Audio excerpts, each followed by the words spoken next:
we interrupt your regularly scheduled programming to bring you a special presentation of Two Nerds, a podcast. Your home for everything movies, music, video games, and everything in between. With your hosts, Buddy the Bruiser and Dynamite Jarrod.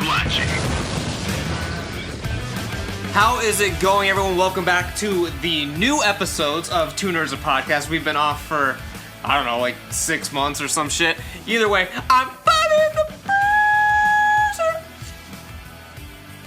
And who is this to my right here, chomping so mesmerizingly to watermelon?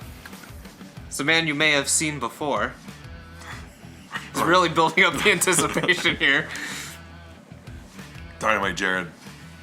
And we have a special guest on the show today. One of our few recurring characters to the show. Midnight Miles. I'm back. I'm here. I'm hanging out. Welcome to a new year. I don't know what year it is. I don't know if you guys did. I don't know if you guys did podcasts this year or not. But here we are, 2019. Did we do any podcasts this year? I think our last one was in May. The last one was the review of Godzilla. Oh, well, you better send me that so I can listen and pretend I heard it. But anyways, welcome wow. back. Wow. It's been a summer. Hey, whatever. That's a Middle State album. You didn't? Oh, it is. Actually, is it named after the Newfound Glory? It was. I didn't really like the name of that album or that name of that EP. Was that Nick's idea to name it that? Yes, it was. Oh wow. Well, Nick, you're getting called out right here. Sorry, Nick. Nick. You don't fucking listen to this. Sorry, Nick. That's why we feel safe calling you out. But I did like the idea for our most recent band that he had that since we couldn't be the name Gloom anymore, he wanted to release our EP or whatever as In Gloom, or just name it Gloom.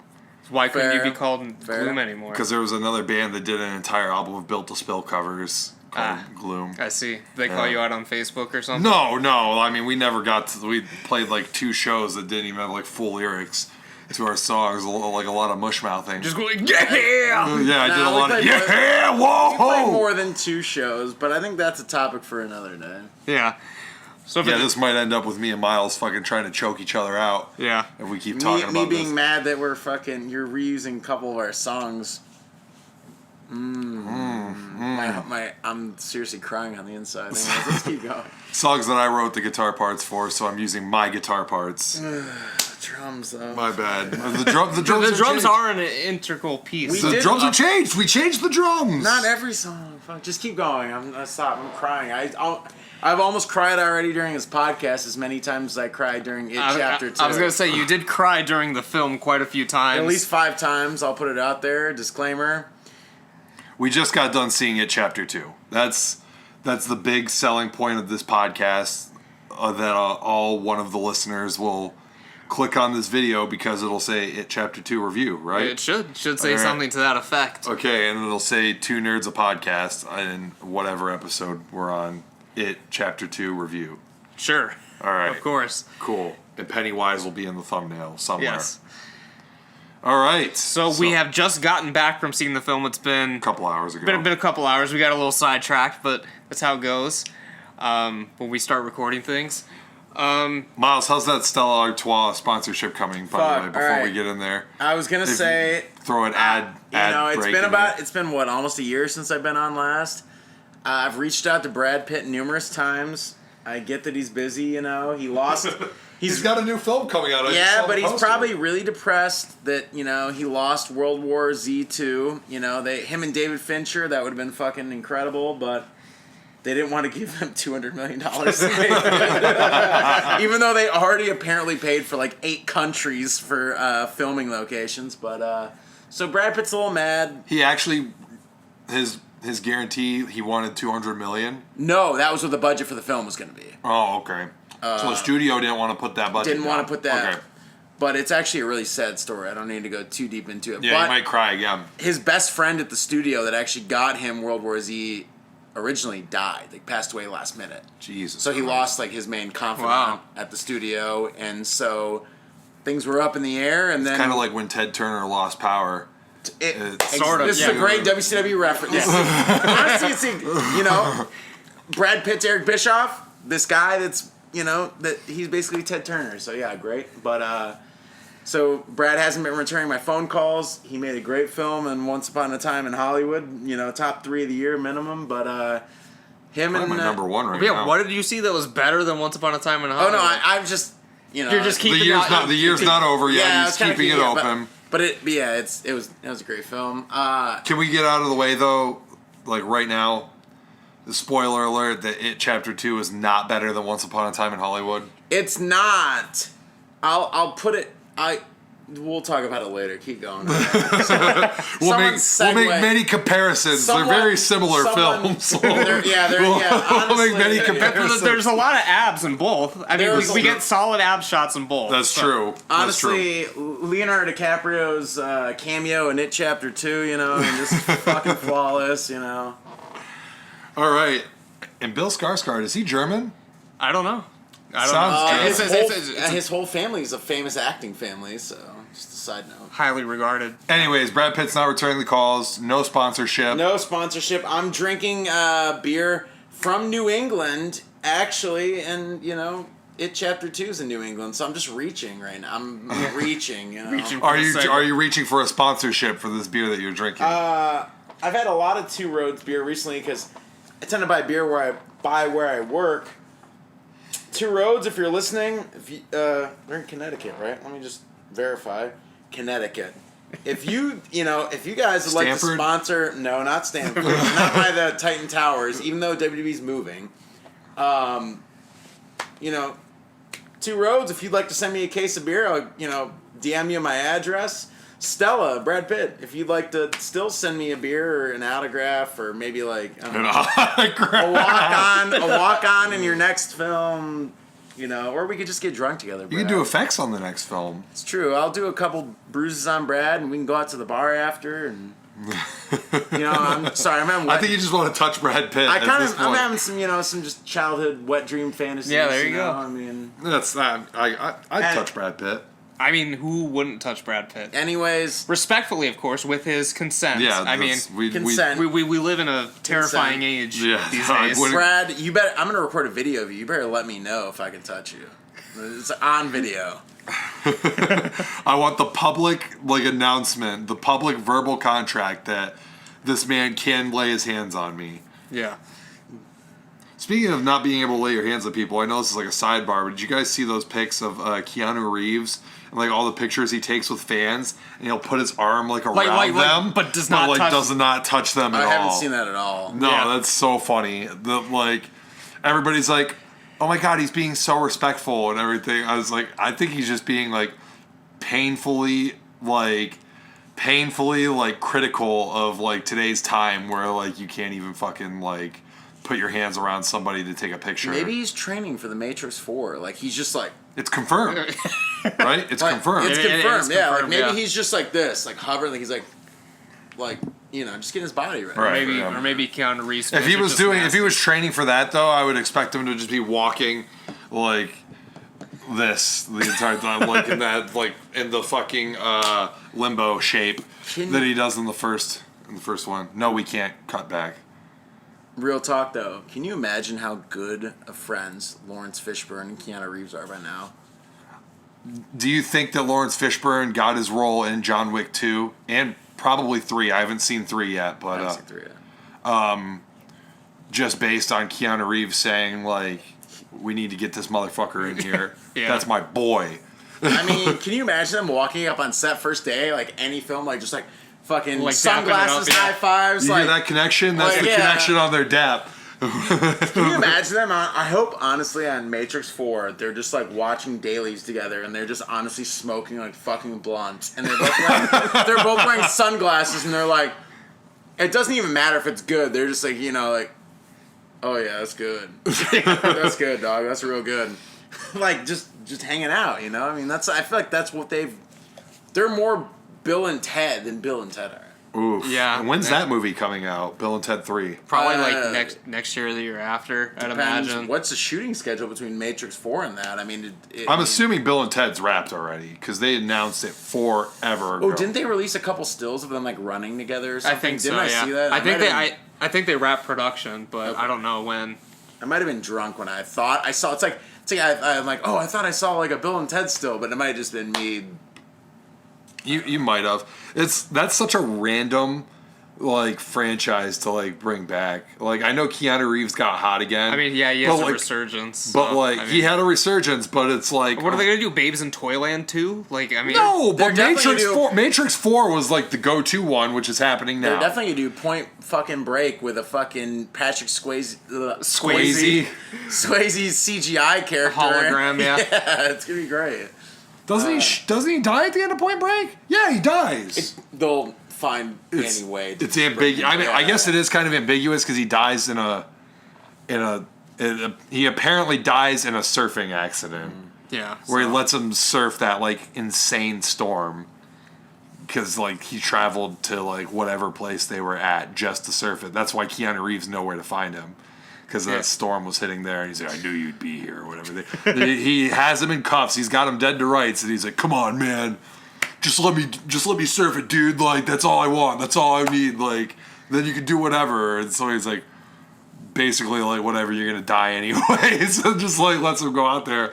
And it's like Patrick Swayze's stunt double on the wave just, like, totally just biffs it and gets swallowed by a fucking gigantic tsunami wave. Yeah. Or whatever. While Keanu Reeves just, like, walks away as, like, all the police back up, like, run up, like, on him. And I think he, like, throws his badge in the water. But they could do a Point Break too, where Keanu Reeves fucking goes after like another surfer gang. I never saw the remake. Not that There's a remake of Point Break. There is a remake. Yeah, I never like, saw it, but I heard actually some people said it was like entertaining. I don't know. I didn't. Why would you didn't- remake Point Break? What's the point of remaking Point Break? I don't know. They'll remake anything. Yeah. But what's the point? Are you really like in a crime thriller like that where it's like requiring like minimal special effects?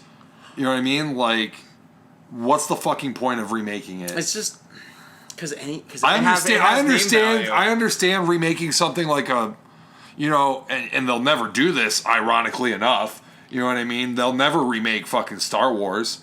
You know what I mean? They'll just keep pumping out sequels to it. did. I mean, yeah, they sort of did. I mean, But it wasn't like reimagine it wasn't a fucking it wasn't Star Wars: A New Hope. no. Like, Well, it basically was, but I was I mean, it gonna was say. different. it wasn't titled Star Wars: No, A New Hope. I know. Right? Like, but like that's a movie, and I'm not saying this should ever be done, but that's a movie where it's like, okay, our special effects have come a long way. We could remake this with better special effects, in theory, and make a better film, right? Yeah, but Obviously, they would fail, as they've done with basically everything that they've tried to do that with, save for a couple of examples. But like a movie like Point Break, like, okay, like, and they probably will remake this. I bet you it's already in talks, and I just haven't heard it yet. But like remaking The Godfather, don't touch it. why the fuck No. would you do that? But guess what? It's basically like kind of like the same concept, because like what needs to be remade in The Godfather? Absolutely fucking nothing. What needs to be remade in Point Break? Not that it's like a fucking as It's not a highly masterpiece. revered as of a masterpiece as The Godfather is, but what could you do better in Point Break? I think you got the point across the first time. It's not a movie that's aged particularly badly or anything based on technology or things that are around. It's just money. It's not like Yeah, it's just name value. But I don't even know if Point Break has that much of. it doesn't have that much name value. Yeah. It's like a cult hit. How did that do? I'm assuming it's a summer movie. I don't really. I remember I was working at the theater at the time, and no one fucking came. No, I mean the original Point Break. the original Point Break. How I did don't that know. do? I don't know.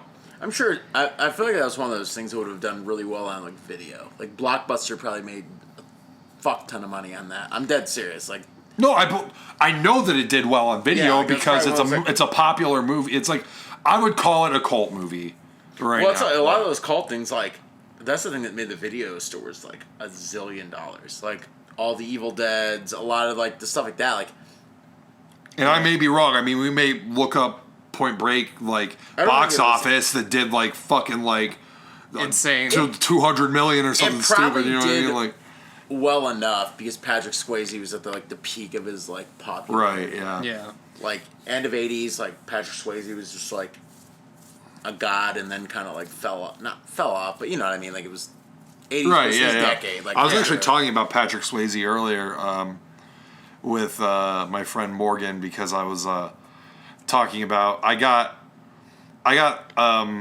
3 messages in a row from someone, and so I alluded to my theory in kung fu movies about if someone lands 3 flush roundhouse kicks to someone's head in a row, that means the fight is over.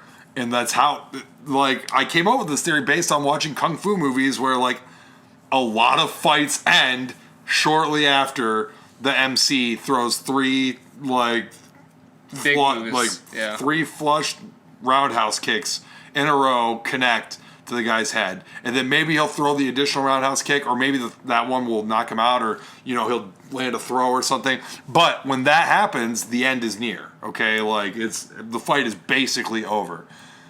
And then I asked, is there a scene in Roadhouse where Patrick Swayze lands 3 flush roundhouse kicks in a row on one of the antagonists?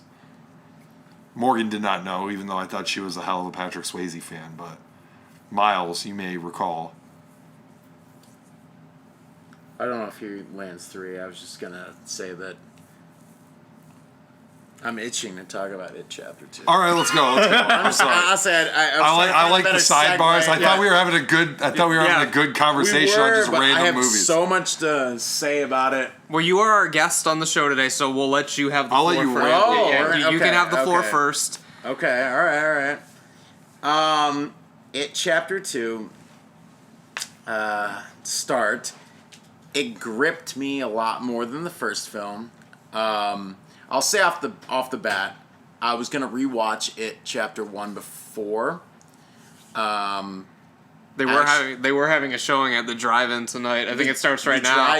The drive-in, like 15 minutes from here, is doing all weekend 1 and 2 back to back. It Chapter 1 was good, but I felt like it was incomplete to me. There were a lot of scenes that were edited strange. I felt like the storytelling, I felt like they were rushing to get to certain points. I don't know if I'd feel that way if I watched it again, but I struggled to get through the end of it, where It Chapter 2 initially, and I'm going to see it again, I felt very gripped. I needed to see 1 to get to 2, for sure. Like, there are in this film a lot of the childhood flashbacks, a lot of things that it definitely helped me seeing the first one, but for me personally, 2 was a much better film, much better pace, much better edited, storytelling, acting. I mean, it's just superb on every level to me personally. I think the main thing with this one that I think gives it the edge over the first one to me is the first one sort of had like an identity crisis kind of thing, in my opinion, where it didn't really know what it wanted to be. I mean, it has the horror, it has the comedy, it has like the drama elements to it, but this one sort of put them all together and they meshed better. Like the first one, you'd have like a super serious scene and then all of a sudden it's a slow motion close-up of someone's face going like, fuck you, and like a stone fight. But this one, like, even though there's different elements to it, I felt that like overall tonally, it was still like a coherent very thing. cohesive piece of work. It, again, yeah, you nailed it with the tonal, like, much better. The flow was much better all across the board. I disagree. I'm so happy that I disagree too, because I can finally have a fucking interesting debate on this podcast. Because me and Jared always agree on everything. I think from a storytelling standpoint, this was fucking like without a doubt inferior to the first movie. I could say like maybe like edited better and all that shit. Like I could definitely see that, though that's not really something that I usually pay attention to.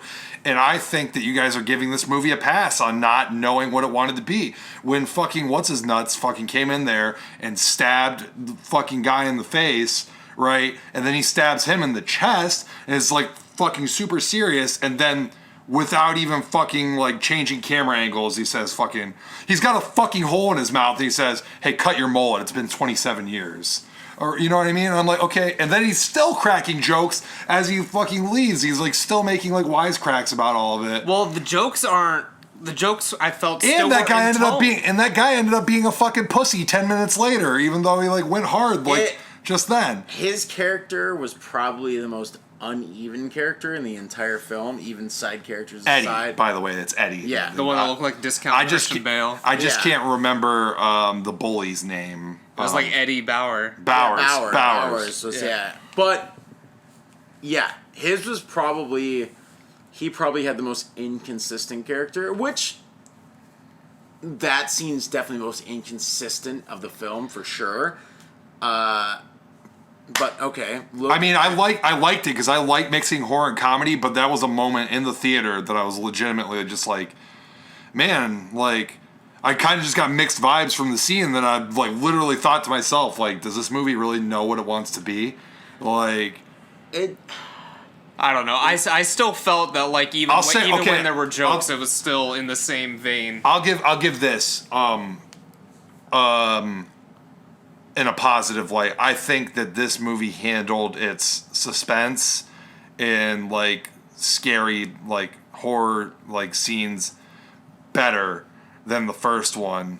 Like there's better like jump scares definitely in this one. Yeah, like, I'd whereas agree. the jump scares in the first one were like practically non-existent. And I know that jump scares are like cliche and probably not something, but you know what? Like I think that they're important, especially to like scare like a casual viewer and everything. And Modern and they audience, they still get me on the edge of my seat. And maybe when the scare actually happens, it doesn't like get me. But when it's building up to it, you know what I mean? Like I still feel the tension. I still feel the tension. And in this, they did a great job of that. In this, the little girl with her, you know, her parent who wasn't paying attention. She left. Just being honest, she left, and there was that that was probably the best slow burn suspense in it, where it was like a train wreck waiting to happen. We all knew that girl, something, whether it was off screen, whether it was on screen, something was going to happen to her, and they, you know, kind of like bait and switch, pulled a little bit on us,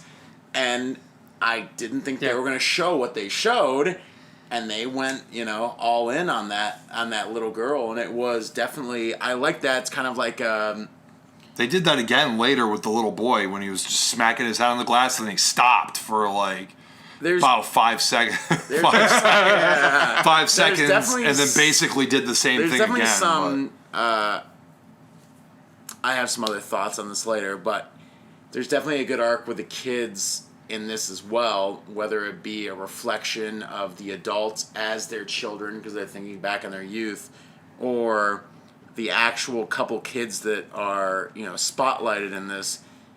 There's definitely a good reflection of loss of innocence or something taking advantage of innocence. I mean, there's definitely, you know, and it gripped me for sure. I think the big thing for me, because from a storyline perspective, right, and I think this even applies to the book and definitely applies to the first movie, the 90s miniseries or whatever it was, is that the first half of the story is just better, like, when they're kids, and I think that's because it just has all the coming-of-age elements in it and everything, which I'm a huge fucking sucker for, and I didn't think that I was alone in that because I know that it was a criticism of the first movie, is that the second half sucks. And I'm not saying I think they definitely did the second half way fucking better this time around. Oh yeah, this is way better than the miniseries for sure. And again, my comparison to the miniseries, just like the first one, is like this is way fucking better. But again, you enjoy the kid storyline better than no, the fucking Pennywise is just better in the fucking the 90s. Tim Curry is just better at that. He's just creepier. But that's just, I mean, I knew that basically going in just based on the first movie. So yeah, I don't know if I should get into this right now, but I want to say it before I forget. Was this movie being really self-aware when it kept on referring to Bill's endings and how they always suck? Because the climax of this movie fucking sucked. It fucking sucked, and it can't be defended. It was terrible. Well, it sucked. Awful. It sucked in the miniseries. I have not read the book. Does the book ending suck? You're the book. I normally I've read a fair amount of Stephen King. I'm usually a big book guy. I actually haven't read this because I knew how. We talked about this a little bit earlier. There's some themes and some elements in this that I knew was going to bother me in the initial novel, and I put it off for years. Stuff that they haven't ever registered in any of the films or miniseries, you know, whatever way you want to watch it. I definitely think, okay, so we're just going to spoil, you know, We're already spoiling. It's spoiled. They killed Pennywise by insulting him. But okay, but It was trash. No, listen. Stephen King is in this. I felt like it is very self-aware. Stephen King has been criticized by not having necessarily the most positive endings to a lot of his books. I felt like it was him finally being able to poke a joke at himself and how he wants to write. A lot of writers do that in like film adaptations or things like that. Right. So it's him being able to kind of be like, haha, struggling. So maybe with that joke was, but like it just came off to me as ironic that at the end, like the fucking climax of this movie just sucked. It is making the audience aware of the fact, don't hype yourself too much up for this ending. As I was watching them fucking just like back him down and just basically, you're a fucking clown. You're a fucking clown. First off, weakest insults in the game too that were fucking tearing this guy down. Like I could understand. We're skipping a lot of parts of the film though. Before we get to that, I know that we're doing that, but it's not even something that was really like foreshadowed. Like, hey, if we talk shit on this guy, he's gonna fucking crumple up into a little fucking baby, and then we'll crush his heart. You know what I mean? Like, wow, Jared, way to spoiler. Well, we already said spoiler alert. I know.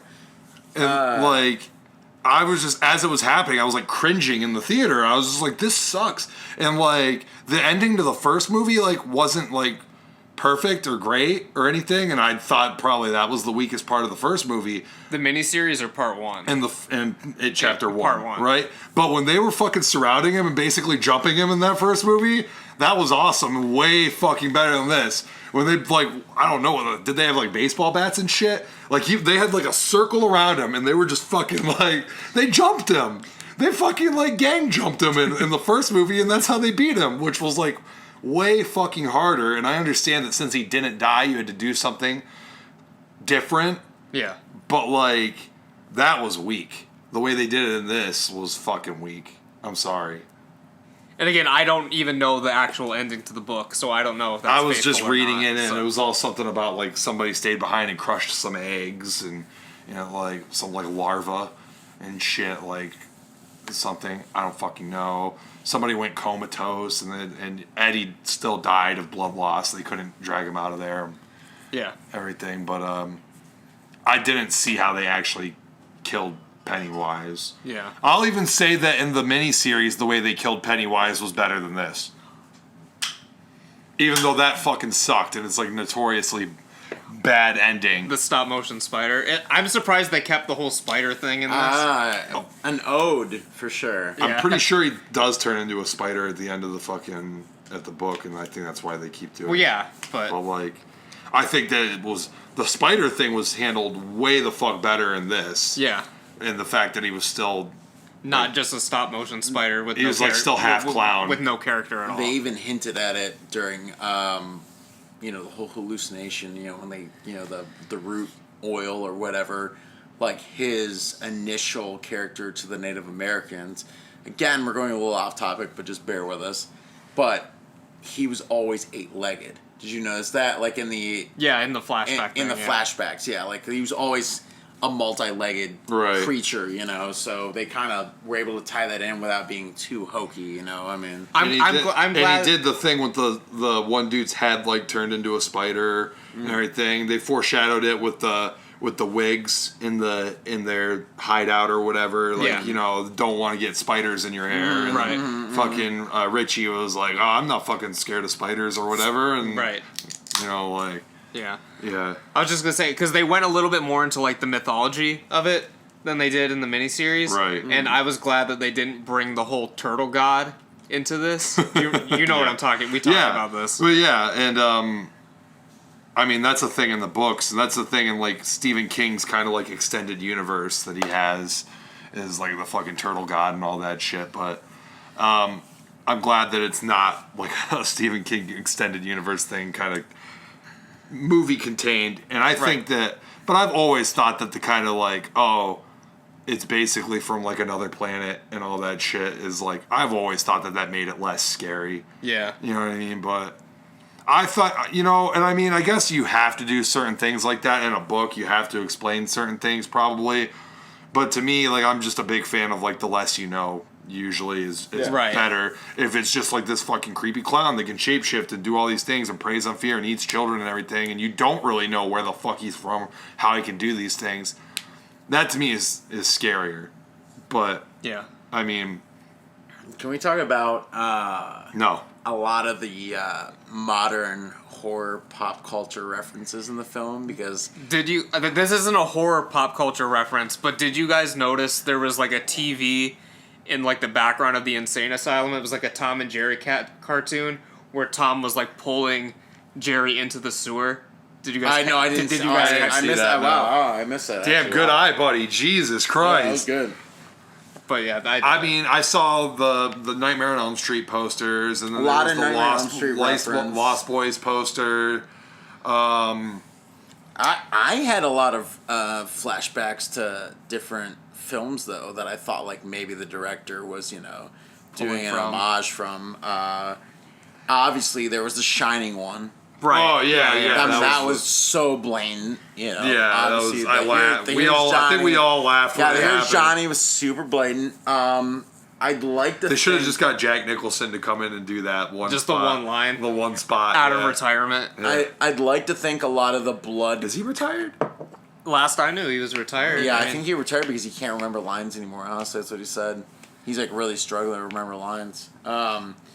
I'd like to think a lot of the blood shooting and things like that, especially because this new line in Warner Brothers, probably some odes to Nightmare on Elm Street. There was Nightmare on Elm Street posters on the marquee, other things like definitely a Nightmare. The director's Right. obviously a huge Nightmare on Elm Street franchise fan. Who isn't?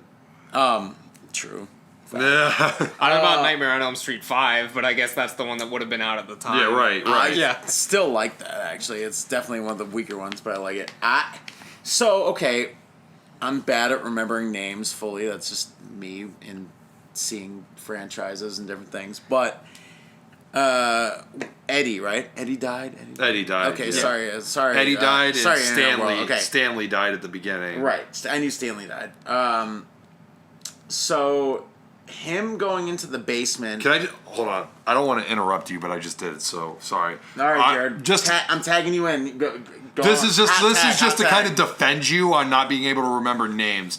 And I thought this at the end of the movie, like when they were kind of just like talking to each other. Yeah. Could Stephen King have picked any more basic fucking unmemorable names for all these fucking characters? Mike. Mike, Bill, Mike, Bill, fucking Stan. Ben, fucking Richie, and Eddie, and then What's her face's? What's the girl? Bev. Beth. No, Bev. Beverly. Bev. Beverly. My grandmother's name's Beverly, by the way, so I remember that's why. Yeah. But I agree. Yeah. But yeah, like he couldn't come up Yeah. with anything like even slightly memorable. So, So Richie, right? Is that Richie's Bill Bill Hader. Hader. Oh fuck, not Richie. Eddie. Beat Richie. Eddie. Yeah. See. Yeah. Yeah. See, I'm sorry, guys. I'm Eddie, whatever. the asthmatic kid. Yes. So Eddie, when he went to the pharmacy, and they were doing stuff in the pharmacy basement, and the character design, we're super spoiler by the way on this, character design that he was choking out and some of the things with his mom, Yeah. super Return of the Living Dead for me for some reason. The way that Buddy them said and Crypt Keeper. the Crypt Keeper, but No, And I said- no. I said the Crypt Keeper was when they were in the water and that thing came out, and you're like, oh, was that Golem? Oh, it looked okay. It did Looked look like like the Gollum from oh, Lord that of was the supposed to be Rings. the woman, right? Yeah. Like yeah. Yeah. But the whole sequence in there screamed only because they go in the basement in Return of the Living Dead. Oh, And when okay. they first see Tarman, it's in Yeah. the basement. I felt like there was a lot of nods to Return of the Living Dead in that whole extended sequence. It's all I was thinking in my head. Just the way things happen. Like I was like, this is, I don't know. I feel like that could be me reaching. It might be, But- or it might have even been like a subliminal thing for the director. Because I mean, if Yeah. he's a horror fan, which I'm sure he is, I'm would imagine. sure he's seen Return of the Living Dead. You know what I it was mean? very. So, like, It might have been subliminal, but it was very like, I just kept thinking, and then the blood, or the black blood, whatever. The tar blood, whatever yeah, it is. like Yeah. spewing, like reminded me of a couple films, but I got a very Return. that part of the was Living Dead so fucking funny. funny, by the way. Hence the some of the horror comedy in there too. I was like, was like, And I this knew whole it was sequence- coming. And by the way, though, that kind of reminds me of like Evil Dead 2 right There there. was some Evil just Dead like a references. fucking blood shower. Okay, let's talk about probably the most, besides The Shining, spot on horror reference in the film. I don't Stan's head. Okay. Stan's head. Oh, The Thing. The Thing. Oh, It was a yeah, very- you're right, it you're was- right, you're right, you're it was right. I've Yeah. never seen something be so 1982 thing spot on. Like, I was just like, I love what they're doing, but it's, There it is. There it is. I'm pretty sure this film, low-key, was draped in, Shining, Return of the Living Dead thing, like, original It. Like, this was very a horror movie, horror films fan film, I mean, Right. there was definitely a lot of keys to different franchises, different, even just the posters in the theater, things like that. I mean, very much a horror fan's film, Right. I feel like that's also a really popular thing to do these days now, too, though. Like, just kind of throw those things in there. And I mean, I guess they've been doing it forever. But it's like, okay, what kind of music do a lot of horror fans listen to? 80s music. And, like, particularly, like, punk and hardcore, Punk, okay? hardcore, metal, right? yeah. So what do they do in fucking, Us? You know, Us is you're throwing a ton of fucking Black Flag shirts Yeah. literally everywhere, all over Yeah. the fucking place. You know what I mean? But Like, a lot of these guys now, the main directors, they're in their 40s. Yeah, I mean, they 40s grew and up in this 50s, time period, yeah. They grew up at the end, or was Jordan Peele really going to Black Flag shows back in the day? Maybe. I won't put it past him. I'm not but- saying he's going to shows, but the thing is, a lot of these people are like, okay, so I came of age in the 90s. Well, most of my memories are very early 90s, turning on TNT late night, and they were showing a lot of John Carpenter when I was a kid, and like TNT was a cable channel I watched a lot. I distinctly remember the first time I watched The Thing, because I got it part way through, when they were going into the the dog kennel. It was the first time almost 1 a.m, I turned it on. I thought you were about to say They were the first going time I in- shit my pants. No, I mean, I should have. But they were going into the dog kennel. I didn't know what the title was of the film. I didn't know. And all these guys were sitting around, and they're like, Yeah. they walk out with the flamethrowers. And I'm like, oh, shit, this is like, I'm like, 10 years old. I'm like, this is serious, And, Yeah. And they walk out. They go in. The camera pans slowly. And the dog with the tentacles. And then all of a sudden, I look at the thing. It's a fucking just dog Monstrosity. mutant creature. And I was just like, as a kid, I had never seen anything like that. So it's just like, sometimes like maybe you didn't go to those shows, you can go to those things, but like these were your gateway elements and getting into things. Right. Yeah. I'm not calling out Jordan Peele by any means. I'm just saying that it's like a thing that I notice in pretty much every horror movie I see now, where it's just like, hey, horror fans, You had to throw it do you back. recognize this fucking poster? Well, no fucking duh. It's Nightmare on Elm Street. You picked like... Well, we're 20 to 30 years removed from that stuff. So, these Yeah. are these guys like, this is the things like, could you imagine going to the theater opening weekend? Where's Let's the- just say Nightmare on Elm Street 5. Where's the Like, how Toolbox stoked were you Murders or poster? something? I swear to God, I saw a movie with like a Toolbox Murders poster like in the background once, but I couldn't tell you what it was. It's probably the Toolbox Murders remake that Toby Hooper did. Rest A in Toolbox- peace, baby. A Toolbox Murders remake with a Toolbox Murders original poster in the Yeah. background. Hey, it's one of the few times that Rob Zombie's wife has actually acted in something else. Yeah. It's one of the first times she actually acted. That's actually a fact. But rest in peace, Toby Hooper. I actually love that Toolbox Murders remake, honestly.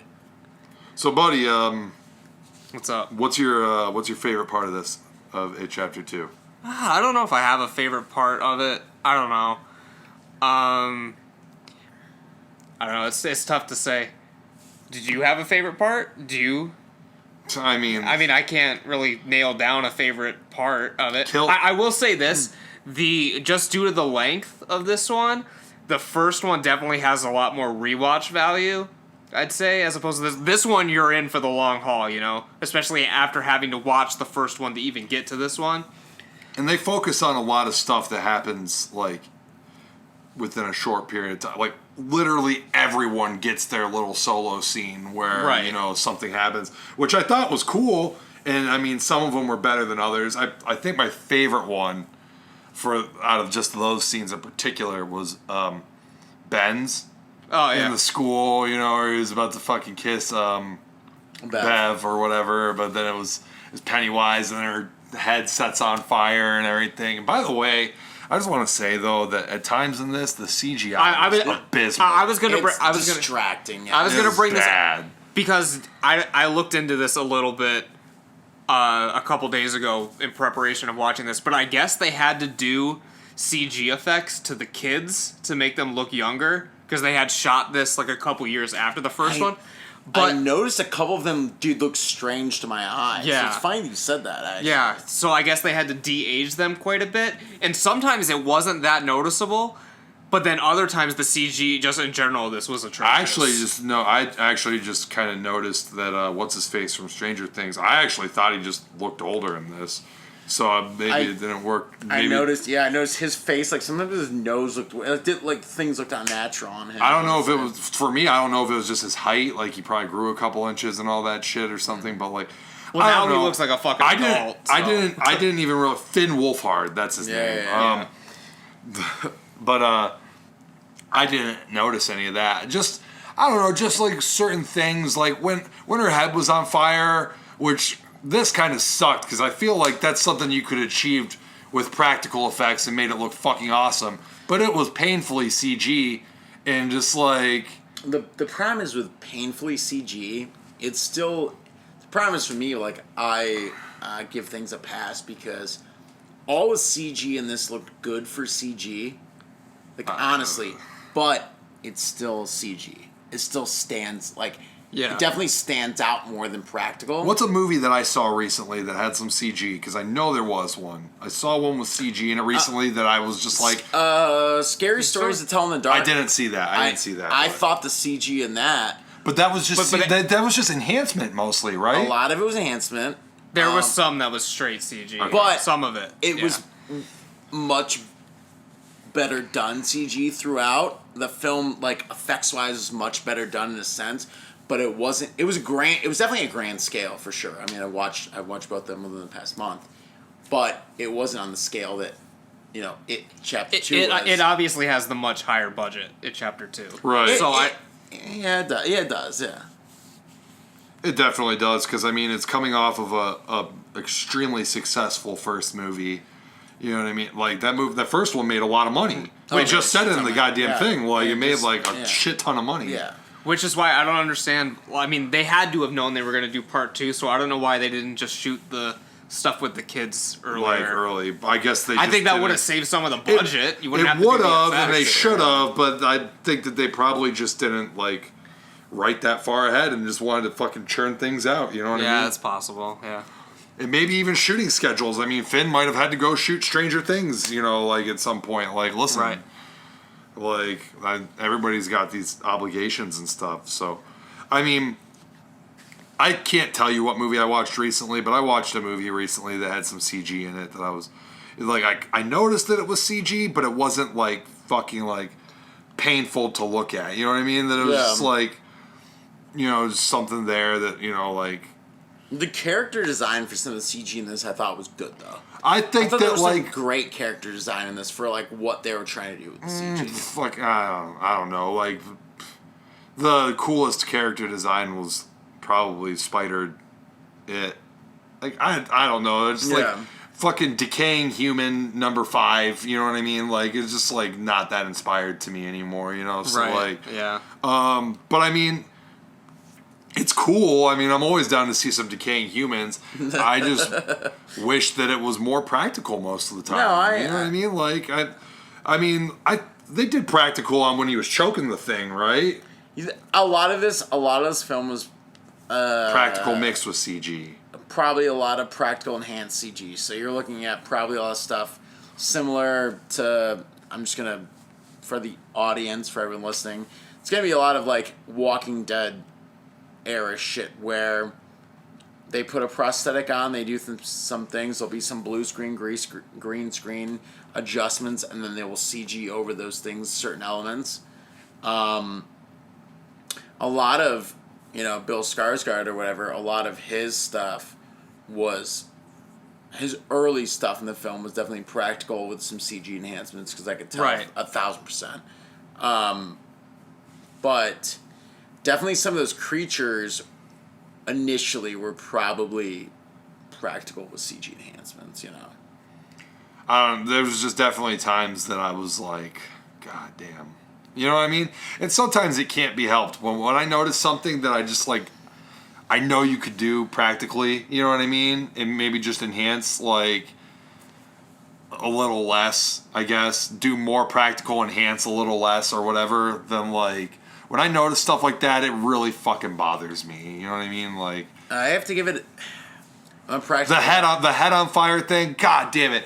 That just would have been so fucking cool with just more practical. I'm a practical guy 1,000%, but I'll try to look at the way the industry is nowadays, and this is, you know, I try to give them the benefit of the doubt with the CG wasn't as bad as 90% of the things that are out there. I wish it was all, I mean, it could have been all practical besides probably the ending, honestly. Yeah, besides the spider. Besides the ending. Do you think they could have done... there's some really fast transitions to when he's got the big-ass mouth and everything. There is, you know but, I mean? Like, God, what would you do? Jump cut right there? Honestly, they could have... I've seen some stuff that you wouldn't believe that they were able to do in practical, but there would have been a lot of good edits, a lot of good... Depends on the skill I believe level you, and I mean, like... That's great, but I mean, I understand when he's like, freaking, you know, like, okay, I have to sit here and drool for fucking 20 minutes, like 20 minutes staring at a little girl, and then jump scare, boom, my fucking mouth is 10 times bigger than anything ever. The thing is, a lot of those, because of the level of darkness and things, that works great in CG. Honestly, it looks fine. That looks fine in CG, and even the I think even the thing when Bill Hader got hit with the deadlights. You know what I mean? And his mouth was open like that. That looked awesome. That looked awesome, yeah. But like, you know, but it's just inconsistent. Just some shit just sucked, and some other shit was pretty good. I'll give CG props when it's good. Fucking unless it's a found footage film, there should never be CG in a found footage film, ever. I'm looking at you, Paranormal Activity 4. Fuck you. And 5. And 5. And the Fuck and you. the last one. 5 was the last one. Well, right? then the Mark. Well, I mean the side. Mark one's is a spin-off. I didn't even count that as 4. 3.5 basically at that point. And there is some CG in marked ones, but it's not even that bad. Fuck yeah, no. Like when I'm talking like in Paranormal 5, when it's literally a full ass fucking CG demon chasing them through the fucking house. 5 trash. is 3D, which is like when the whole franchise was basically like, you know. I'm gonna eat a piece of watermelon. I'm so pissed off about All right. Well, and I'm a fan of that fucking franchise too. It is a guilty pleasure. But Paranormal Activity 5 doesn't do me any favors. I saw it in theaters. Whatever. It Chapter 2 though, I would say the overarching theme maybe between both of them really hit home for me though. I mean the main thing was fighting your demons and not letting your childhood maybe define who you are for the rest of your life is just, it's a great theme. I mean, honestly, it's a great, if you can, you know, say you can watch the film and you can take that from it. I mean, you have a bunch of, let's say, quote unquote, broken adults, and they were able to, I mean, the main theme in the film, do you disagree that it was like, them coming to terms with the bad things that happened in their childhood and realizing that it doesn't have to define their entire adult life? And you don't have to completely block it from your memory. You can accept it. You can remember what you need to, and you can discard what...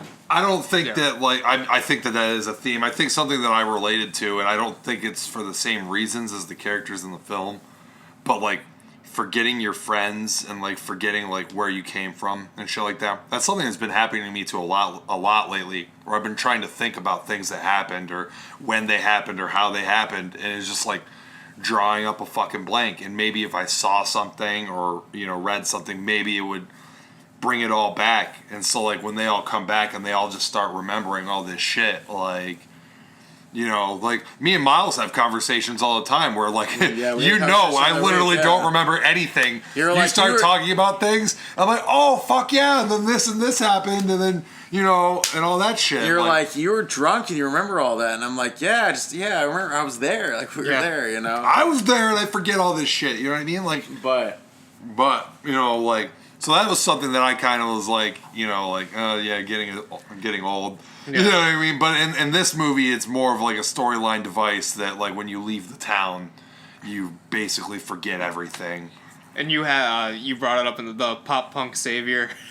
If I'm gonna actually go home and like try to pirate a screener of this movie just so I could cut that clip out and upload it to Twitter and like do one of those memes where it's like nobody pop punk singers and it's like you've got to get the fuck out of this town. great. I don't care what you have to do. It's like make an excuse, tell your parents, get out of this town. It was It's fucking Soupy. He literally transformed into Soupy in that moment. But I like the whole, like, fight your demons don't define you. You know, we all have our own flaws or our own, you know, our own demons. I said it before. I mean, it was kind of nice to, like, you know, they finally realized at the end, you know, a very Nightmare on Elm Street-esque thing again, like, the control that this character, this entity, this thing had over their mind was the reason why it was so powerful, you know? Just like your demons, your past experiences, you know, your flaws, things like that. A lot of them are just, they don't have to be your fault. You know, they don't have to be what defines you as a human being, you know? Damn, Miles, with the fucking I was gonna say- analytics. I was But gonna I say- mean, I you was think say- you're pretty spot on. I would say right Miles brings an intelligence to this show that doesn't exist when it's just the two of us. I don't do too much thematical analysis on the show, so... I didn't think it was that deep, but that's what I mean. That's what I do when I normally watch. No, that's a lot of probably what things, but- Stephen King's going for in the book, even, like, in the original book. So, like, I mean... Well, because you were saying in the book at the end they do forget everything again, though. Yeah, but that's kind of sucks. So maybe, like, you know, maybe just a better way of executing that at the end is, you know, remember when he says at the end, maybe there's more things we want to remember than things that we don't. You know, as human That's when beings- Miles was in fucking tears when he said that shit. I mean, it does hit home. I mean, you know, there's some things that, like, you need to let go of as a person, especially as you get to adulthood. You don't realize that till you get older, though, right? Like that's something I've been coming to terms with. Is like, okay, back in like West End days or something, or house shows, Right. like shows at my house and everything. You know what I mean? Like a lot of the time, I thought I was just fucking miserable, and now I look back on those times, it's just like so much great shit happened, like all the fucking time, just like nonstop, and it's just like This is one of those films that kind of brings you. I feel it brought the three of us closer tonight. we honestly, shared a moment. I agree. we're gonna share a moment at Corky's tonight. We're doing Honestly. we're doing a fucking a team up. We're doing a team up karaoke tonight. Oh my god. We're gonna do Hungry But- Eyes, all three of us. It did. I was very, like, the characters, the friendship, you know, what they were going through, and again, like, just being able to, like, stand up to your demons, you know, register them, and realizing that, like, they don't need to define the rest of your life, and moving on from these things, having good closure. And I feel like that's what the film really brought, was a great closure in a lot of different regards. I agree. Yeah. Good stuff. Can I say about the ending too? The I love you is Maybe what you're talking about? no, that was awesome. But maybe perhaps another reference to a classic horror film that just like didn't really pan out, but actually really fucking had me on the edge of my seat. I don't know if I was with anyone else, but they had already killed Pennywise. But when they're jumping into the river, and you know they're looking for the sunglasses or the glasses and everything, and Bill Hader was just kind of standing there for a second, like kind of weirdly, Yeah, and it was, shit. yeah. And I was just like, dude, like something is gonna fucking pop out of the water, or maybe Bill Hader saw the deadlights and like he's fucked up now or something. You know what I mean? Like I was thinking, dude, Friday the 13th, pop out of the water shit. Yeah, I agree, You know what I mean? Like, It was kind of a I weird did not sequence, feel yeah. safe like at the end of the movie. No, So I agree with like that was a good- cool. Yeah. How did you? So we talked about the story, we talked about the themes, we talked about the special effects. How did you guys feel about the casting? Because I think for the most part it was pretty much perfect. I think that's what sold me. Why I personally think it's a lot better than the first film. I thought that the acting, the characters, I think the initial introductions with the adult characters was flawless. Like I was just like, the 3 to 5 7-minute bursts of these people, I was like, this is who this person is. This person is, this character, this whatever, like, let's say, what was it, Ben was his name, he was the bigger guy, but, he always wanted to build, he always wanted to do things, but he was like the fat loner, he's a loner, he never had the closure. Bev's character, she always was dependent on other men, other characters, and they were always abusive. She wasn't, she always tried to be, this, I don't want to say outcast rebel, but she had her dad, her abusive husband, her whatever, like, things that defined her, just any of the characters. I mean, what's his face? Eddie basically married his mother. Was right. the fat wife, whatever that Was she really fat though? We saw her first. No, we saw Stanley's wife. Never mind. Eddie was talking to her on the phone. Yeah, we saw his wife we saw her from the neck up. But I mean, even Stanley was always thinking ahead, always analytical. Look at him doing the extremely difficult puzzle. Right. He always was putting pieces together, putting things together. Yeah. I don't know. I thought that some of the casting was better than others. I think that this was like the area. I think that the character writing, the character arc is good in this. Is definitely better than the first time they did it. Like I said, but just like I don't know. I think that the kids just did a better job of portraying these characters than a lot of the adults did. I think Bill Hader did a great job. I think everybody was right on the money with him just being a fucking smart ass the entire time. Like, but I mean, that's Bill Hader. That's like he's a comedian in real. Well, I don't know if he's a comedian, but he's on Saturday Night Live and he does comedy movies usually. So I mean, that's a good role for him. I mean, and then just like, man, Bev, like. I think that, like, you get the idea in the first movie that, she's, like, abused by men and shit like that. And, like, yeah, you have the scene with her fucking abusive husband, whatever. But, like, I thought, who played her in this? I forgot. Jessica Chastain? Yeah. Okay, like, I didn't think she did that great. Like, she didn't. Really? I didn't think she did terrible or anything. But just, like, I don't know. Like, I just didn't really get much from her. In this, and same goes for Ben.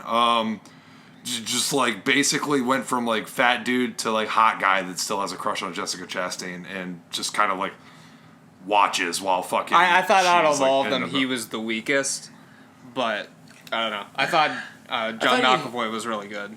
Oh yeah, he was. Yeah. I just like some were better than others. Whereas in like the original, like I just thought all the kids were just fucking awesome. Like that was my favorite part of the movie was the kids and like their interactions. Like that was my favorite part of the first movie. Like okay, well let's talk about though even an integral part of this. What's his face? Who's the main? I hate to say it's horrible. The black kid. Mike. The Old Spice guy. By the way, I thought that he was just like maybe it's just because his character's like just really fucking like. Not given. I mean, he's given a huge fucking part, but like maybe not given that much cool shit to say or anything. Like maybe they could have thrown him a one-liner here or there. Like I don't know. He was the serious guy though. That's it. He was the one that tried to keep. He just didn't like fucking jump out at me. Like, well, he didn't really have much to do or say in the part one either. I mean, right, but I mean, at least in that, like, I could get more sympathy for. He was facing like more like racial adversity in that movie than in this one. Well, his parents were crackheads in this one. Yeah, the headline was crackheads. That was a fake headline, though. No, he looked at it at the end. And he looked at it at the end. At the end, it said 2 people killed. It didn't say 2 crackheads. Oh, I thought the headline completely changed it. I didn't notice that. Yeah, I noticed it for sure. I thought it said 2 crackheads. Because I laughed when it said 2 crackheads die. I was like, God, that's a blunt thing. It was part of the fucking hallucination. Oh yeah, wow, okay. I didn't notice that. I got to go back. Like maybe they were junkies and crackheads, and that's why he sees it like that. Yeah. You know what I mean? But it was still part of like the influence. Yeah. But like it was like Pennywise influence there. Like that's like what I'm praying he went to Florida. He always wanted to go to Florida. That was the key in this. And well, he got the fuck out of Dodge. That's for sure. I don't mean to call the town Dodge. I'm just saying, yeah, got the fuck out of Dodge. Like, it's Yeah. Derry, obviously, but yeah. It too for me. Emotionally invested. I loved all the adult actresses. Regardless of what anyone says, like I felt it. Part 1 for me was definitely felt rushed, incomplete. For me, it is incomplete because it's only the first half of the story. I know, but it felt like I wasn't there. It wasn't there for me. And I went and saw this, and I registered, maybe because of my age, but I registered with all the actors and actresses and registered with their very human traits and their very human weaknesses and their flaws and the things that happened to them in childhood. And for them to be able to overcome all of those things was very telling for me. And I was like, I just don't see how that didn't register with you in the first fucking movie literally all their flashbacks, and then you just mentioned their childhoods. All that stuff is explained in the first movie. I know, but I think I just, like, with the certain, like, okay, so they went into certain scenes in this where they saw themselves as children again. Right. So, like, it helped me. It just registered with me better. Like, I was just more invested. I was more intrigued. I was, everyone can have their differences of opinions, but I mean, I really loved it. Loved every aspect of it. I mean, there were flaws for sure. There were a few. It's not as good as Once Upon a Time in Hollywood. No, it wasn't. I mean, that right the fuck now. If I'm gonna spend 3 hours watching a movie, it's gonna be Once Upon a Time in Hollywood. I agree, but for a modern horror film, like this was probably, for mainstream regards, probably one of the better films of this past decade. I'll agree with that. That's surprising coming from you, considering that you really like a lot of horror movies that come out these days a lot more than I do.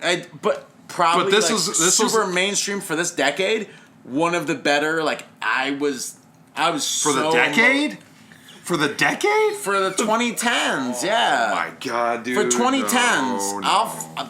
Maybe. I got lists for years. Trust me. Maybe. I was emotionally invested. I was like really upset. I was really invested. What was the last fucking horror movie that I watched, buddy? You watched what in February? You saw like The Prodigy or some shit. Well, but I don't know what you saw besides that. Let me look at my look. Did you see Midsommar? I didn't. I want to. And you didn't see Scary Stories. I did not. Scary Stories I thought was going to be better than It too. Can I put that? And Scary Stories was very, very good, but it was not better than It 2, and I will say that it had the strength of It Chapter 1 that kind of buffered that and actually invested me more. I didn't think it was going to, but it really helped. You know what movie was super fun that came out this year? I'm not putting this like in the top 2010s movies though. Fucking Ma. Can we talk about Ma for a second? Did you see it? I haven't seen Ma yet. Bro, it's so fun. It's such a fun movie. Ma is super fun. I thought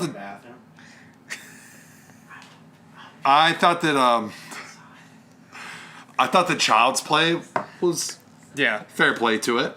I gave It Chapter 1 3.5. This was good. I don't think it was good as the first one. I'm giving this a 3, which is still a very solid score. See, I would say for me these are both on about the same level. I might give 2 the edge, but then again that runtime, and I don't know. I think the first one was like more fun to watch, I guess. Maybe that's why I like it, because I like so fun. I don't know. Like fun so I don't know. I guess I'll take the 5-hour cut. You like the first half. He likes the second half. So I guess we can all. So you're now every time you watch it, you're gonna be we're gonna be here for a while, Emily. Yep, we're gonna be here for the 5-hour stretch. Hopefully you guys never have to do that. I don't know if that'll be worth it. Yeah. So yeah, I guess that's all the thoughts I kind of have about it. As soon as Miles gets back, we got to do a quick poll. In next week's show, I would like to hear more about Ma. And we'll talk about Child's Play, because I think we both will have some things to say about Child's Play. And yeah, if I can remember them. So next week we'll do our summer horror movie thing. Miles is kicking chords all over the place. I have something to say. Emily has something to say about this film. Wait, what's your podcast? What's your podcast name? Beck Nasty. Beck Nasty. I was just gonna ask if You should probably come closer. Well, I don't know if I want this to be on there. Have you guys talked about the gangbang? Oh, in the book, we talked about that in our It Chapter 1 review. I'm pretty sure me and Buddy, we discussed the fucking, the child orgy that's in the book. Summarize, what were your thoughts? I haven't read the book. When I read the that happens in the book, I thought it was like super fucking unnecessary and like way to fucking go overboard on trying to like drive home a point on something. I think cutting your hands is fine. Yeah. I think they do that in the book as well, on top of the child sex. Yeah, well then, so you all got to gangbang Beverly and cut your hands open. Great. I think just cutting your hands open is good. Yeah. But, as you know, it is our favorite time of the year. We need to do a poll. And this week, I felt it would only be appropriate. By the way, this is coming out in October. This is coming out first week of October. So, we're going to hit the sexy music. Wait, you're waiting for a month to put this out? Yeah, because we needed this theme for our poll, so Okay. it won't be relevant anymore, which is unfortunate. No one would watch it anyway. That's fine. But we'll send you a preemptive copy of it if you really want to listen back, Miles. Okay, all right. Would you like to introduce our topic for this week, our poll? Yeah, so in history, there's just been like one of the sexiest character types in history, in the history of storytelling, or even in just when I go to the circus, I can't control myself. I just get all sorts of hot and bothered. You get the sweats. I get the sweats. My pants get a little bit tighter. It's just insane. Okay. One of the sexiest things that you can ever see is a clown.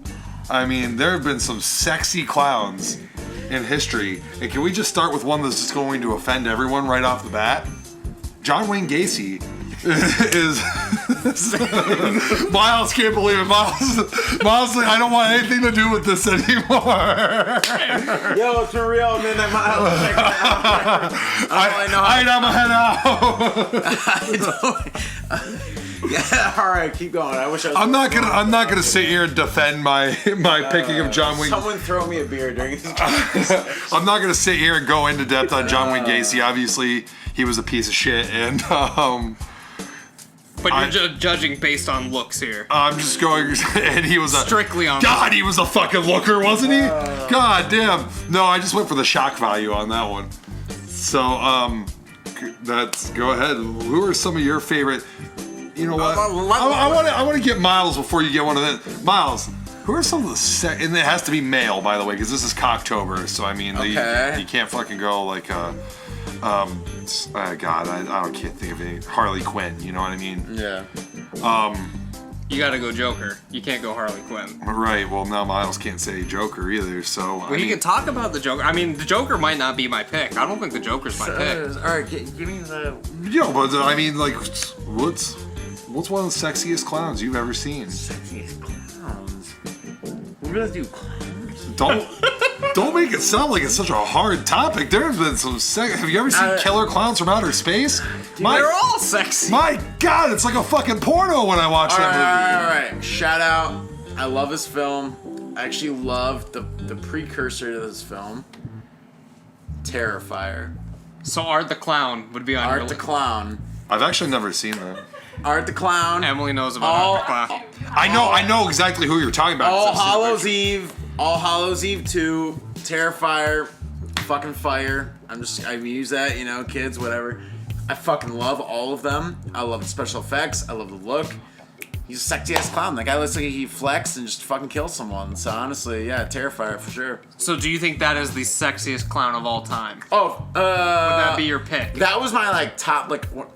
You're like sexy clown. It was like. That was the first thing that came to your head? Yeah, Not the Joker? That's kind of weird. Because I know for a fact that girls are But which Joker are you talking about? Heath Ledger. Girls fucking love Heath Ledger because Joker. There's so many. Because Cesar Romero doesn't really have the sexy vibe for me, but it would have to be in between Heath Ledger and Jared Leto, depending on what you're into. But I don't think Jared Leto got as much, like, kind of like... But he is shirtless the entire time. And he did definitely go for sex appeal a lot more than Heath Ledger did. But I don't think that, like, he got, like, the... I don't know what the word is. The appreciation? The sex appreciation for it? I guess I didn't go that with... Heath Ledger did? Typical answer is someone wanted, but... I'm not saying you should have went with Heath Ledger Joker, and I'm not saying you had a bad pick. I'm just saying there's still more clowns out there There's that a we can lot more discuss. clowns out there that we can discuss. Well... Who's somebody you're Art thinking the about? Clown. Art the Clown for me, please. Well, one that definitely sticks in my head. We're moving out of film here. We're gonna go. It's still pop culture. We're gonna go to television. How do you guys feel about Krusty? Krusty the Clown, man. Oh, okay. You know, he's got that leotard. Yeah, that's definitely a solid pick. And, It is not my pick. I'm saving mine for one I'm hoping the two of you forgot about. Okay. Let's bring something up right here because I remember when It Chapter 1 came out, the people were uploading pictures of Bill Skarsgård, so maybe not so much in clown form, okay, which maybe I don't know. disqualifies him. I feel like there's still some people that are into the clown form. Okay. But do he's you gotta- think he is sexier than Tim Curry Yeah. as a clown? Yeah, he's sexier than Tim Curry as a clown. Probably, yeah. He's definitely sexier. I mean, Tim Curry's the scarier one, better for a horror movie. Bill Skarsgård, he's a sexy clown. He's a pretty sexy clown. Would he Good clown. would he be sexy enough for your pick? Do you have your pick? I do not have my pick yet. I can honestly say that I came into this segment only ready to name drop John Wayne Gacy right off the bat. Well, I have my pick. And then I'll let you pick last so you have any of the options that we've discussed because we have not discussed my pick. Okay, are I'm you going- revealing your pick right now? I'm reveal my pick right now. I'm going classic. I'm going vintage. Ronald McDonald? I'm going Ronald McDonald with this one. Oh, that's a good pick. That is a very good pick and someone that I was considering bringing up at some point. I may have to go Joker, but I'm not. But you have to specify which Joker. Yeah, well, I'd have to go. You'd have to go Ledger. Heath Ledger. I'm certainly not going to go Joaquin Phoenix Joker, even though Joaquin Phoenix isn't a bad-looking guy. Just Joaquin Phoenix is hot, for sure. right, but the way that they kind of do him up in the movie, and I mean, I guess they make fucking Ledger not really scream sex appeal either, but I'm telling you, man, I've talked to several girls. They're that are into the just like, dirty they're vibe. into the fucking dirty Joker vibe. But all I considered. How about Bozo? Bozo the Clown, another classic. That is just classic. I mean, it's very sexy too. Very sexy. You didn't make it easy on me. And Ronald McDonald can feed you too. He can. Like the man can. He's an excellent chef. The man can not make- the healthiest. Yeah, the man can make a burger. All right. Maybe not the best fast food burger you'll ever eat, but what is the best fast food burger? That's a poll for another day. That is a pull for another day. And that's you know what? That's when we'll have no star reviews on the show. Because When he would he's be the finally expert. a guest, we'll do that poll. So get ready. Has he tried the Impossible Whopper yet? I don't know if he has. I don't know I if ate two today. You did really? Wow, man! I thought you were trying to save money. Aren't those like $5 a piece? No. If you get the Impossible Whopper, if you get two of them, It's they sell on $7. It's like two for $8? 6, and then they 2 for upcharge $6. you. They Oh, one for upcharge $5. So you get your other one for fucking $1. No, they upcharge you a little bit so you get it, but it's not that much still, and the burgers are huge. I smashed 2 today, for real. God damn. Thanks, Burger King. I appreciate it. So, For real. Thanks, Burger King. That's why I haven't eaten yet. Again. oh man, there's fucking if we go into like the video game realm, I mean, there's fucking who's the cat from Twisted Metal? Sweet Tooth. Sweet Tooth.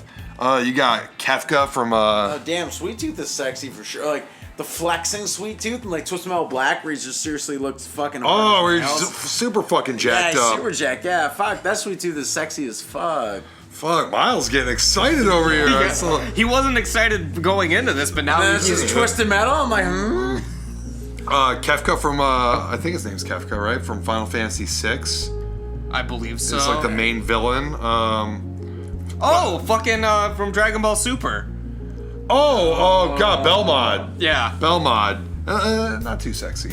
Not too sexy. I'm not that aroused by a man that can be surpassed by a mortal like that. That's true. Yeah. That is true. And Jarrod's kind of a clown, though. Mortal's in his own universe. Yeah, he straight up was just like, there was like one point during the Tournament of Power, that cat seriously just put his head down and was like, yeah, Jarrod beat my ass before. Listen, not to get off topic, but dude, Joel saying that Jiren didn't have enough feats to be considered one of the strongest of all time. Jiren's seriously. That's literally He's stupidly strong. He's like, in his excuse, one of his excuses was he's overbooked. I was like, yeah, he's overbooked because he's fucking stronger than literally anything I've ever seen in my entire life. Jiren seriously stronger. And people things ever. And like, I made a point during that conversation. People underestimate the fact that Mastered Ultra Instinct Goku still never actually beat Jiren. Yeah. He outlasted the form. Right. He was getting his ass beat, like he was definitely going to lose, but It's yet to he couldn't get the job done quick enough. It wasn't And then like Goku fucking went down. He didn't have the stamina to beat Jiren, even with Mastered Ultra Instinct. You're not one-shotting someone. And even after Jiren got his ass beat, it still took Goku and Frieza, not even to get him out, they had to sacrifice themselves to get him out. They literally had to throw themselves out. So they still didn't even beat him. It was a fucking draw. Yeah. I agree. Jiren is retardedly strong. They made him that way. That's Toriyama. Seriously, he probably beats off to Jiren daily. He's a terrible character, but he's just dumb And strong. He's ugly as shit. I don't like Looks Jiren. Like a bug. Worst design ever. Who's... Okay, so, I had a different clown too. Off topic. That I missed. Hisoka from Hunter x Hunter. I haven't watched Hunter x Hunter yet. I've wanted to forever. Yeah, he's like one of the villains in Hunter x Hunter. He's kind of like a jester clown kind of deal. Yeah, I mean, you know what? Actually, dude, You're going for a very small audience. I know, that's why I'm not going to use him, but if we're being completely honest here, he's like really fucking sexy. Like, I'm talking away from the mic. I'm gonna pull up a pic of him and you can like look, and I would think you might agree that he's like probably among the sexiest if we're just going based on appearance value here. Well, while Jarrod is looking this up, make sure you guys subscribe to us, give this video a thumbs up, follow us on Twitter. I don't know if Miles is on I don't Twitter. have Midnight Miles doesn't have Twitter. I still think it's 1992, so that's that's what you're into. He's pretty sexy. I mean, yeah, man, that's like fucking boy band shit right there. alright, well, Alright, I'm going with Heath Ledger Joker. fine. I'm gonna lose no matter who I fucking pick. Knowing our audience in these three picks, I'm gonna be the clear winner here because Yeah, they always go for the ironic one. No, they don't. Because I've went ironic before too, and then you went like You gotta dead fucking serious. you gotta pick your moments. Right. Well, Midnight Miles here. It's chapter 2 for me. Way better than the first one. Connected Way more. better. Come on, man. Yeah, just being honest. It connected with me. I enjoyed it. The whole cohesive piece together. I think it's very good. Probably one of the better modern mainstream, as I said, horror films of this decade. But that could be a topic for a whole nother show. But he's acting like narrowing down. You like literally are acting like this is what's gonna start to piss me off here. You're literally acting like the first movie was just a fucking mess, which it wasn't. No, I didn't say that. You're like way fucking better, cohesive. You're using like shit like cohesive. Like it's the. Jarrod doesn't even know what cohesive means. It's just for me. For me, it was. You're acting like the first movie wasn't cohesive, which it fucking was. It wasn't like a disjointed mess by like any means. No, it just this. This feels more complete because it has an actual fucking ending to it. Like whereas the first movie couldn't have an actual fucking ending to it because there's a whole other half of the story. This was just. I feel like there this. for me. This was there for me. I guess I don't know. It's a very. I can understand it being a preference, but just to go out of your way to like just say it's way better is just for like, me. I didn't fall asleep during this, and I wanted to. Yeah, you were probably fucking already half drunk and like been up working all fucking day when you saw it too. You started falling asleep during Dragon Ball Super Broly. No, I didn't. Yes, you did. You said your eyes were fucking bleeding. You started going in and out. My eyes were bleeding because literally I was sitting fourth row. Because you wanted to sleep, but you fucking couldn't. No, I gave my ticket to the other person because I was. You start falling asleep during so much that you can't possibly. You fell asleep during the main event of All Out. There it is. I'm calling you out on it. Okay, it was 7.5 Chris hours. Jericho. Yeah, and this, like. I don't know where Jared's going. You didn't fall asleep. Where I'm going with this is you didn't fall asleep during this because we went to a 2:45 p.m. showing of the movie. Okay, well. 2:45 p.m. By his request. By his request. Okay. So probably so he wouldn't fall the fuck asleep. No, goddamn. All right, fine. Just discredit me. Here's the guy.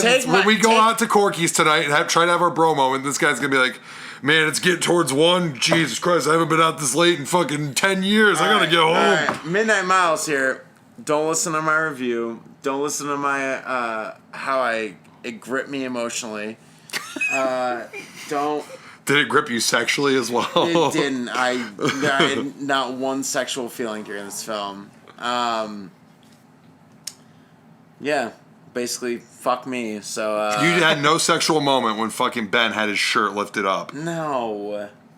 See, I watched abs all out. I would say I watched wrestling. You know how many abs I've seen? Fuck. I look at Finn Balor weekly. If my dick's not rock hard during Finn Balor. You're saying your dick isn't rock hard during Finn Balor? No, it's mostly like rock hard during other people. But I don't know.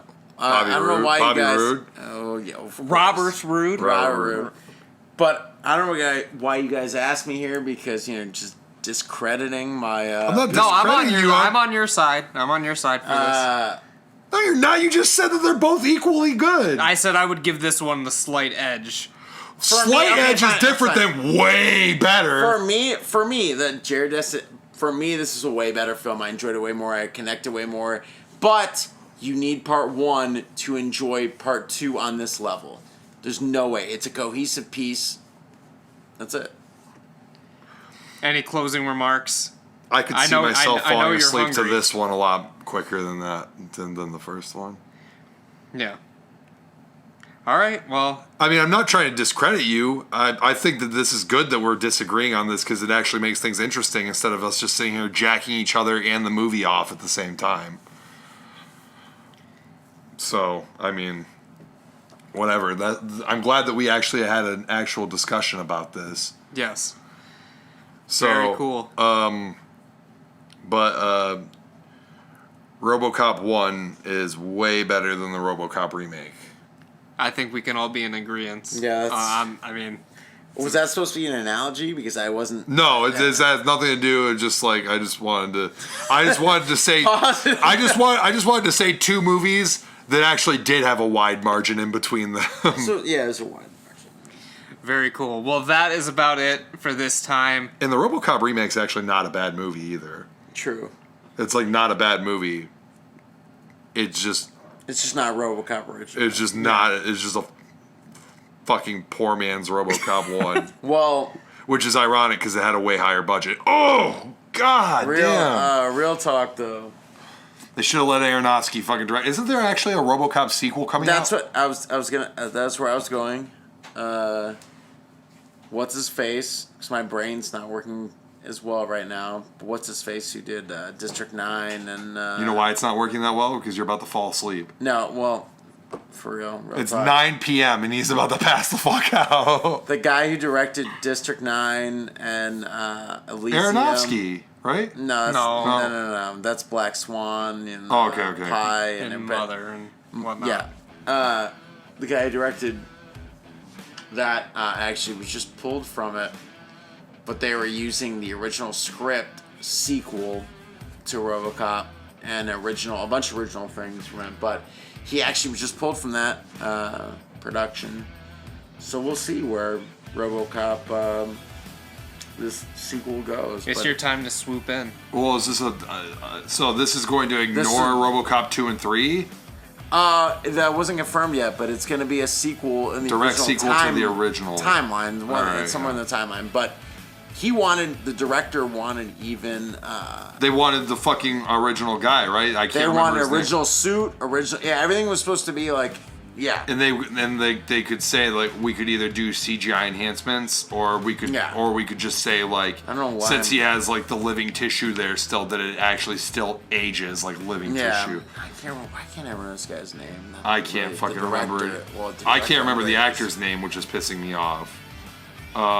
He did Choppy. Was the Welling? last thing he Peter saw. Welling? Peter Welling. Okay, yeah. I can't remember. I don't remember the director, but he was supposed to do Alien 5. Was a big thing. He actually wrote a script and everything. Peter Weller. Sorry, Peter Weller, Weller. okay. Sorry. God damn. Almost lost all my credibility there. There Good you thing I go. corrected Well, myself. mine's flying out the window because usually I'm like a slut for directors' names, but anyways. Miles is about to pass out. He can't remember any of the names. So. Midnight Mouse signing off. I enjoyed myself here tonight. And it's Chapter 2, one of my favorites from this year. So go check it. Very cool. Well, we will see you again here next week for another episode of the show. I'm Buddy the Bruiser signing off. I'm going to be in Japan eventually, but we're still going to have podcasts coming out. Maybe right. even one from Japan. Skype is a thing. Whew! Stay tuned.